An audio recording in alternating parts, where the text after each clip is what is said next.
But ये जो base area की रेंज है, सबसे फर्स्ट पैरामीटर है, पहला पैरामीटर है कि बेस एरिया की जो रेंज है वो यदि काफी नैरो है, काफी स्मॉल है, बेस एरिया की रेंज काफी नैरो है, काफी स्मॉल है,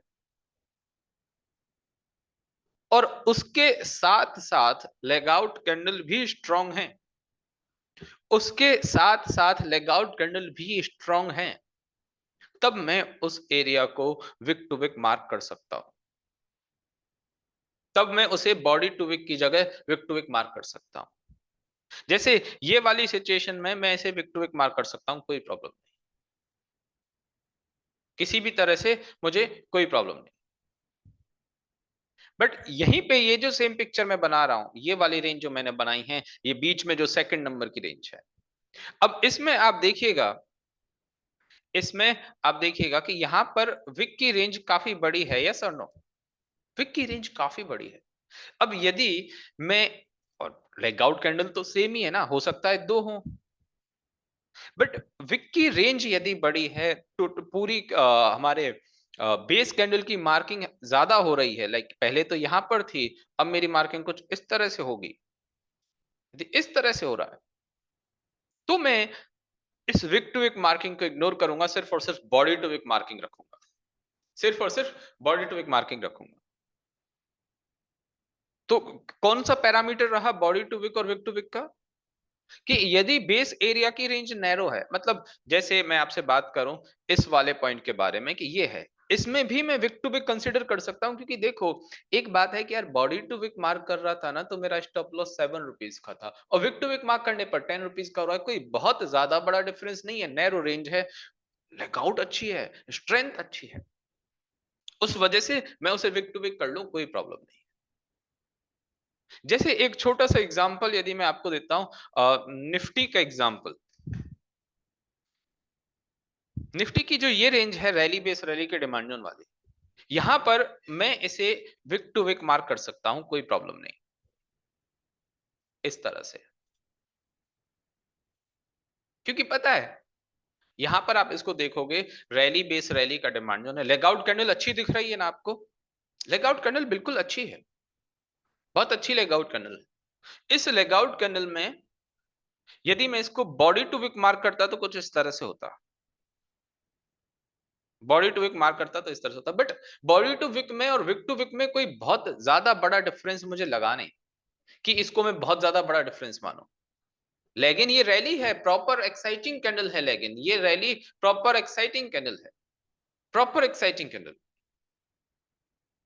और एक और बात आपको बताऊं मैं, जो शायद अब तक हमने नहीं करी हो, कि इसमें यदि आप इस रैली बेस रैली को सिर्फ यही जोन मान रहे हो ना, तो जोन तो एक्चुअल यही है, इस बायर सेलर की फाइट, इस बेस कैंडल की का रिजल्ट जो है वो यहीं तक है, जो हमें दिख रहा है। और जो हम इग्नोर कर रहे हैं ना, वो क्या इग्नोर क्या कर रहे हैं हम, कि ये इसके बाद भी तो कंटिन्यूअसली यहां तक ऊपर गई है, बिना नीचे आए कंटिन्यूअसली प्राइस यहां तक ऊपर गई है। क्या ये इस बाइंग की ही स्ट्रेंथ नहीं हो सकती कि इसको धीरे धीरे करके ही ऊपर लेकर गया हो, यहां तक पहुंचाया हो? जैसे आपको याद हो, हमने एसबीआई के एग्जाम्पल में बात करी थी कि देखो, ये हमारा कोई एसबीआई का मंथली का जोन है, यहां से प्राइस ऊपर गई यहां तक गई, यहां पर तो प्रॉपर एक्साइटिंग कैंडल थी, बट फिर भी हमने क्या माना कि यार ये कुछ दिनों तक रुकी रही, बट उसके बाद फिर से ऊपर गई। तो इन सबका शुरुआती पॉइंट, इन सबका ओरिजिन पॉइंट था, वो तो यही था ना।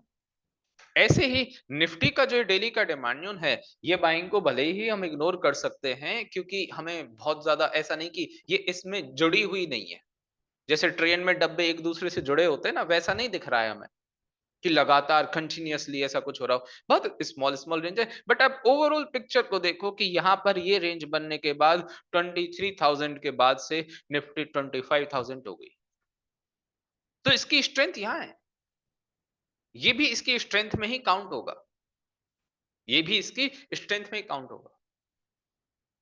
अब कोई कहे कि सर एक्चुअल बाइंग तो यहाँ से स्टार्ट हुई, उस पर भी आएंगे, ये हमारा टॉपिक है अगला, नेक्स्ट टॉपिक इस पर भी आएंगे, बट आप ये समझो यदि इस तरह की रेंज हो तो उसे हम विक टू विक भी मार्क कर सकते हैं, कोई प्रॉब्लम नहीं है। अब वहीं पे यदि मेरे पास ये सप्लाई जोन है रैली बेस्ड ड्रॉप का, क्या इस रैली बेस्ड ड्रॉप के सप्लाई जोन को मैं विक टू विक मार्क करूं या बॉडी टू विक मार्क करूं, बताएं मुझे।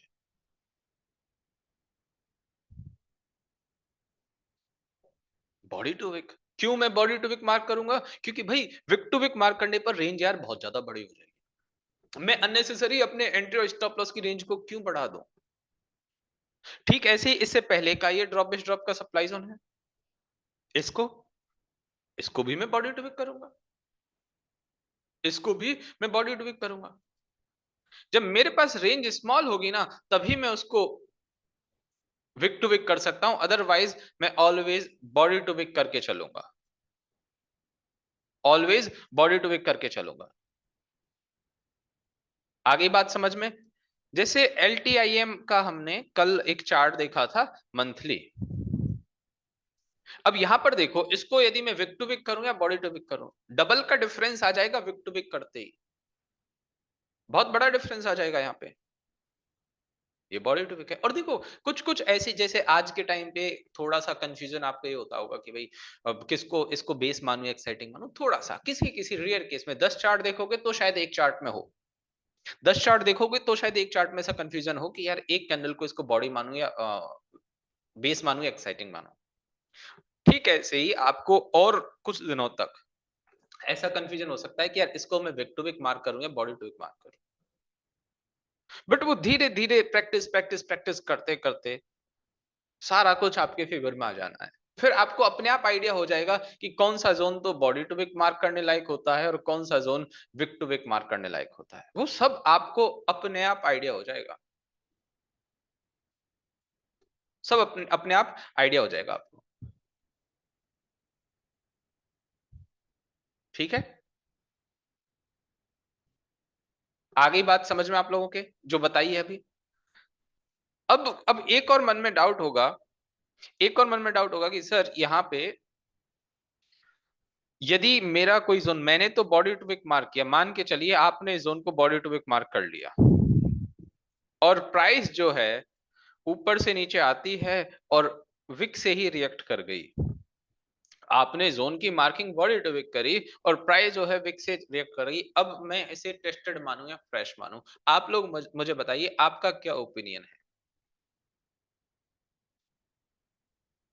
देखो सुनिए, एक छोटी सी बात सुनिए।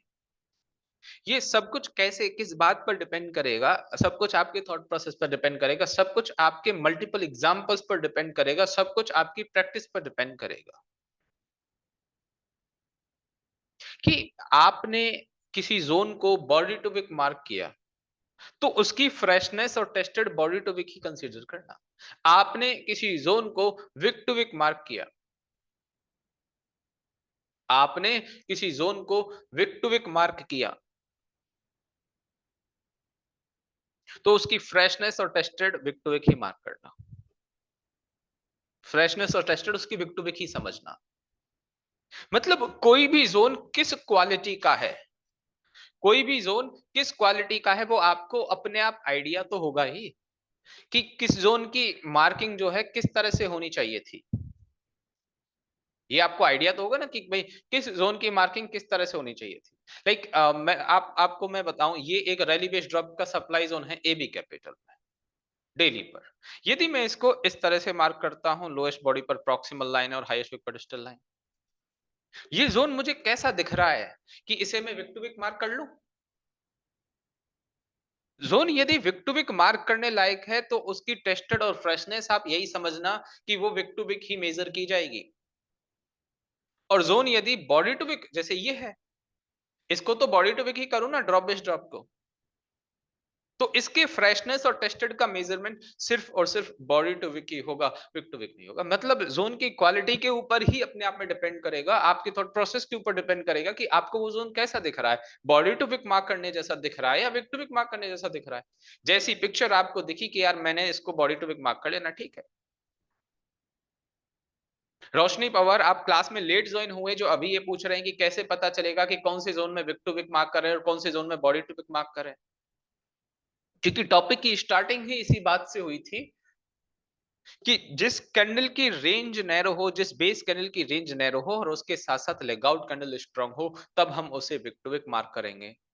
और जिस कैंडल की रेंज बहुत ज्यादा बड़ी है, उसको हम बॉडी टू विक मार्क करेंगे। क्लास के स्टार्टिंग के पॉइंट में ही, शुरुआत में ही ये बात बोली गई कि जिस कैंडल की, वापस रिपीट कर रहा हूं, जिस कैंडल की रेंज, जिस बेस एरिया की रेंज स्मॉल है, छोटी रेंज है, उसको मैं body wick to wick mark करूंगा, और जिसकी रेंज बहुत ज्यादा बड़ी है, उसको बॉडी टू विक।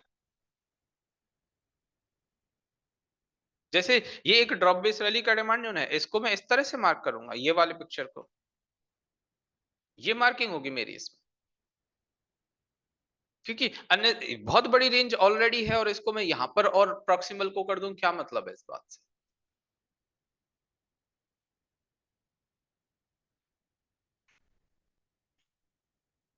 आ गई बात समझ में?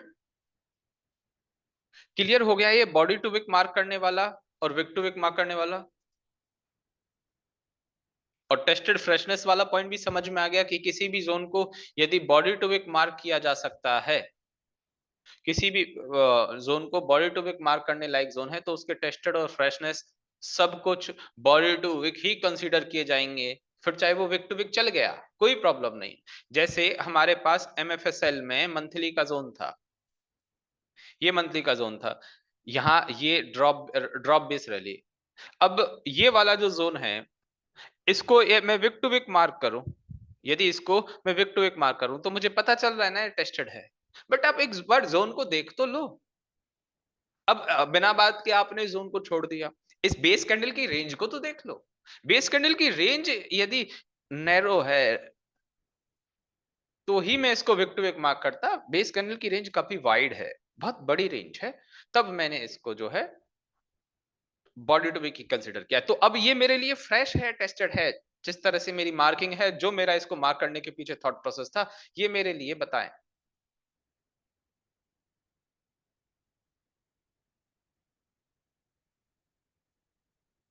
बिल्कुल फ्रेश है नीलेश, कौन कहता है इसको कि ये टेस्टेड है? बिल्कुल फ्रेश है। और ये वाली रेंज, ये ड्रॉप बेस रैली, क्या इसको मैं विक टू विक मार्क कर सकता हूं? बिल्कुल कर सकता, इसको मैं विक टू विक कर सकता हूं, क्योंकि इसकी रेंज बिल्कुल छोटी है। और यदि ये विक टू विक में इस तरह से हो जाता, तो मैं ये कहता ना यार, एक डाउट में आ जाता ना मैं। यदि ये विक टू विक इस तरह से टेस्टेड हो जाता, तो डाउट में आ जाता कि यार ये जोन था तो ऐसा कि इसे विक टू विक मार्क किया जाना चाहिए था, तो ये टेस्टेड भी माना जा सकता है। अब मिर्जा शाहिद कह रहे हैं, जाहिद कह रहे हैं कि भाई यहां पर ये वाले जोन को विक टू विक मार्क करते तो टेस्टेड होता। बिल्कुल सही बात है। बट क्या ये zone wick to wick mark करने लायक है? क्या ये zone wick to wick mark करने के लिए एलिजिबल है? नहीं ना मिर्जा। तो फिर क्यों मैं इसको टेस्टेड मानूंगा? मैं बार बार वही पॉइंट तो कह रहा हूं कि भाई आपका कोई भी जोन जिस तरह का है, विक टू विक मार्क करने लायक है, तो उसका टेस्टेड और फ्रेश होना विक टू विक से ही कंसीडर किया जाएगा। और आपका जोन कोई बॉडी टू विक मार्क करने लायक है, तो उसका टेस्टेड और फ्रेश होना बॉडी टू विक से ही माना जाएगा। ठीक है।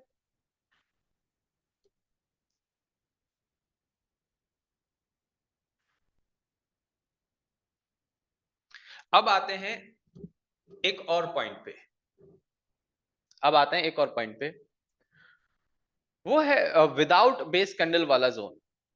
अभी तक तो हम बात कर रहे थे कि भाई हमारे पास तीन एलिमेंट होने चाहिए, लेग इन, बेस और लेग आउट।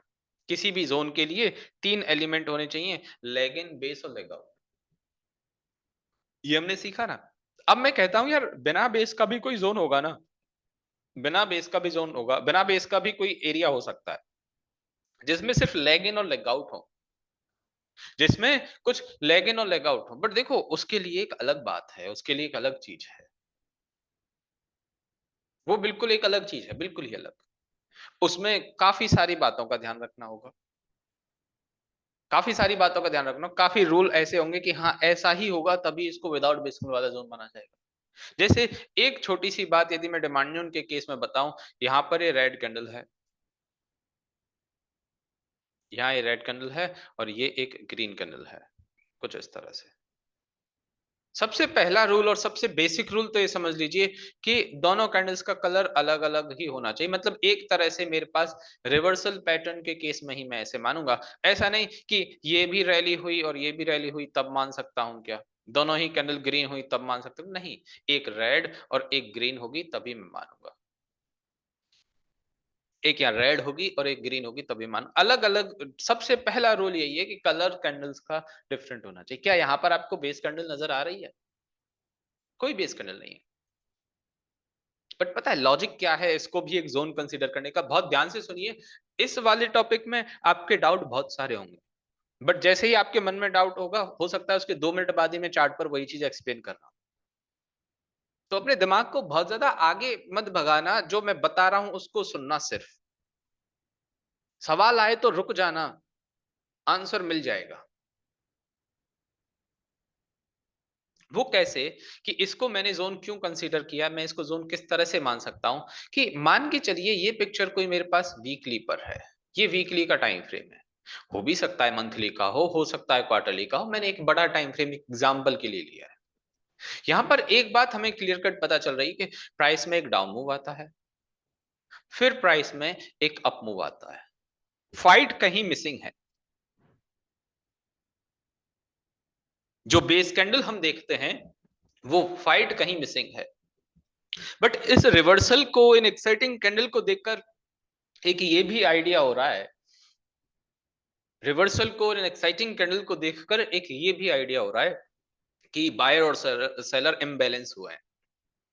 तो हो सकता है वीकली पर आपको प्रॉपर पिक्चर ना दिखे, इस केस में आपको डेली पर प्रॉपर पिक्चर दिखी जाए। मतलब वो सेम टाइम फ्रेम पर हो सकता है आपके पास अच्छी पिक्चर ना हो, लोअर टाइम फ्रेम पर हो, डेली पर हो।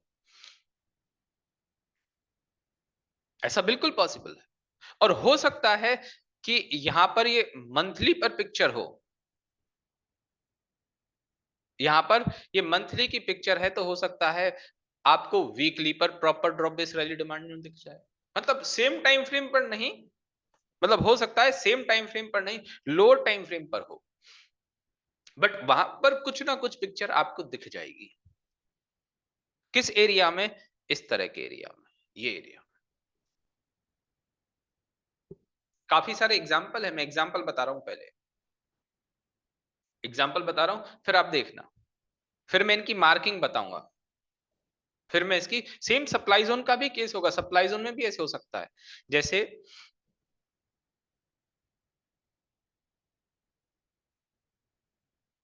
एक ये पिक्चर है और उसके बाद एक ये पिक्चर है।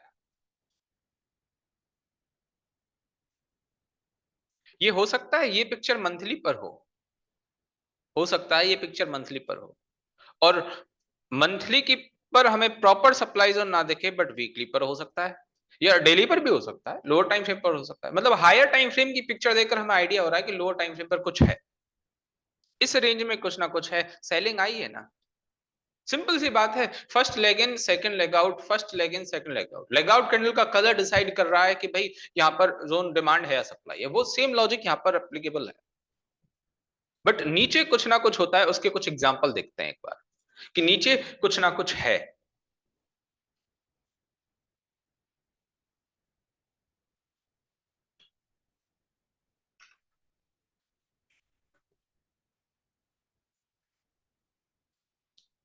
लाइक आपको ये श्रीराम ट्रांसपोर्ट फाइनेंस मंथली का चार्ट है, ये दिख रहा है?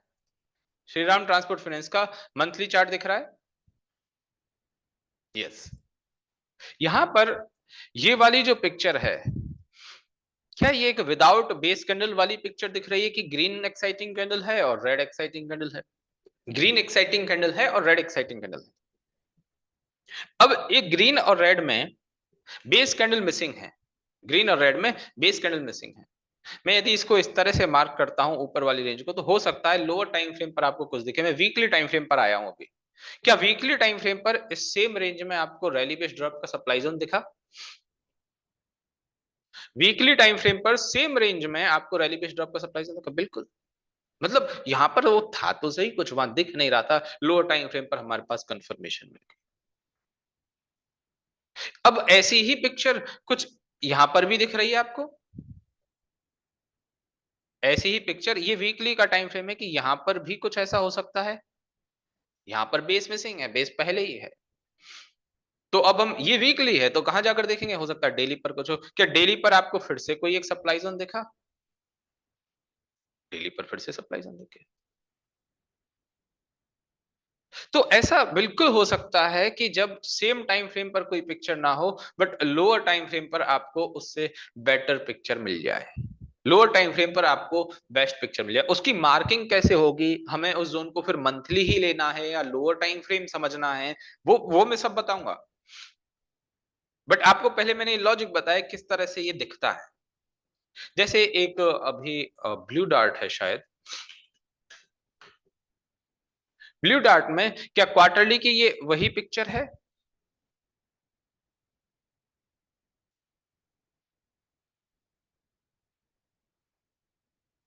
क्या वैसी ही पिक्चर है जो विदाउट बेस कर्नल होती है? बिल्कुल। अब इसमें यदि मैं लोअर टाइम फ्रेम पर जाकर देखूं, सेम टाइम फ्रेम पर तो कुछ नहीं दिख रहा है इसमें। हो सकता है ये क्वार्टरली का लोअर टाइम फ्रेम क्या होता है? मंथली। क्या मंथली पे proper drop base rally demand zone दिखा? मंथली पे proper drop base rally demand zone है। तो ये डिमांड और सप्लाई दोनों के केस में। अब कोई डेली पर पिक्चर होगी, जैसे ये डेली है, इस पर हो सकता है 125 75 मिनट पर कुछ हो। ये डेली है, इस पर हो सकता है 125 मिनट 75 मिनट पर कुछ हो। ये डेली है, हो सकता है 125 और 75 मिनट पर कुछ हो। जस्ट थोड़ा सा नीचे जाकर टाइम फ्रेम पर देख लिया और कुछ भी